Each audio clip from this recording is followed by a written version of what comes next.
L-affarijiet għandhom isiru sew.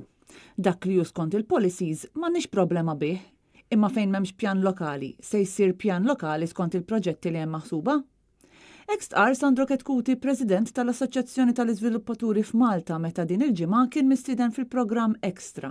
Però f'dawn il-każijiet għandna nkunu preokkupati ħafna għaliex tibda ssir spekulazzjoni bl-art pubblika terġa' laqqas bl-art privata, anke bl-art privata ħażina, aħseb wara pubblika, meta m'hemmx pjan lokali li jkun approvat.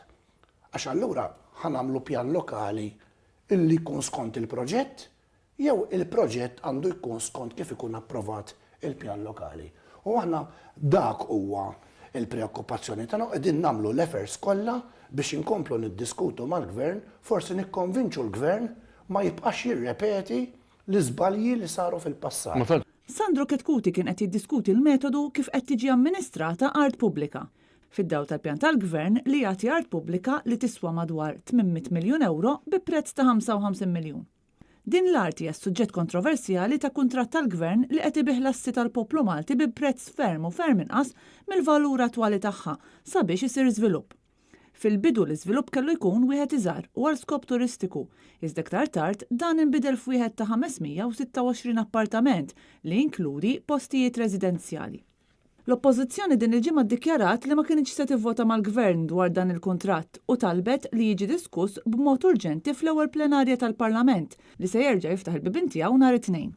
Intant Marta Sportelli kelliema tal-Oppożizzjoni għal proġetti kapitali, żvilupp u s-suq tal-proprjetà waqt il-programm Thank You fuq Net Television qalet li hu obbligu tal-Gvern li jinnegozja l-art tal-poplu Malti b'mod tajjeb. Jiena hawnhekk ma nagħti tort lill-ebda żviluppatur u lill-ebda kuntrattur u lill-ebda negozjant għaliex kull min qiegħed fil-business jara x'se jagħmel biex ovvjament kista jaqla lira ma jaqlax nofs lira, però l-obbligu huwa tal-gvern illi meta jinnegozja tajjeb u jassumi li dik il-proprjetà hija tiegħu mhux jarbija għaliex mhijiex tiegħu. Marta Sportelli spjegat ukoll kif fil-każ ta' dan il-proġett dan l-iżvilupp lanqas biss jista' jsir skont il-pjan tal-iżvilupp tal-gvern stess. U għalhekk lin-nies titlef il-fiduċja anke fl-istudji li jsiru mill-gvern wara li jiġi ppreżentat il-proġett. L-Oppożizzjoni informat lill-Gvern li ser tkun qed tivvota kontra dan il-kuntratt fil-Kumitat tal-Verifika. Dan hu kuntratt ieħor kontroversjali li ġie nnegozjat mill-Ministru Konrad Mizzi, kuntratt li ħoloq dubji koroħ li l-poplu Malti qed jiġi misruq fid-dawl tax-xemx. Dan il-kuntratt ġie ppreżentat mill-Gvern bil-għaġla eżatt qabel il-miliet.